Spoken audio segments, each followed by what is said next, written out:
Friends. ரொம்ப முக்கியமாக நம்ம நிறைய நேரத்தில் மற்றவங்கள நம்ம ப்ளேம் பண்ணிடுறோம். ஏன் அப்படி பண்ணுறோம், ஏன் அப்படி பண்ணக்கூடாது அப்படிங்கிறது கொஞ்சம் பார்க்கலாம் இன்னைக்கு. ஸோ ஒரு நபர் எப்போ பார்த்தாலும் மற்றவங்க இவங்கனால தான் இதாச்சு, அவங்கனால தான் இதாச்சு அப்படிங்கிறது மற்றவங்களை ப்ளேம் பண்ணும்போது என்ன நடக்கிறது அப்படிங்கிறதுனா, அவங்க எந்த ஒரு ரெஸ்பான்சிபிலிட்டியும் அவங்க எடுத்துக்கல அப்படிங்கிறது அர்த்தம்.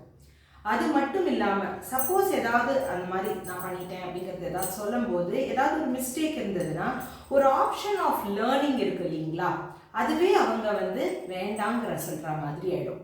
ஸோ எப்போதுமே நம்ம ஒரு ரெஸ்பான்சிபிலிட்டியை நம்ம ஓன் பண்ணினோம்னா மட்டும்தான் நம்ம லேர்ன் பண்ண முடியும், நம்ம க்ரோவும் பண்ண முடியும். ஸோ எப்போதுமே ஃப்ரெண்ட்ஸ் யோசிச்சு பார்த்துக்கோங்க, ஏதாவது ஒரு விஷயம் இருந்ததுன்னா எவ்வளோக்கு எவ்வளோ நம்ம ரெஸ்பான்சிபிலிட்டியை ஓனப் பண்ண முடியும் அப்படிங்கிறது பாருங்கள்.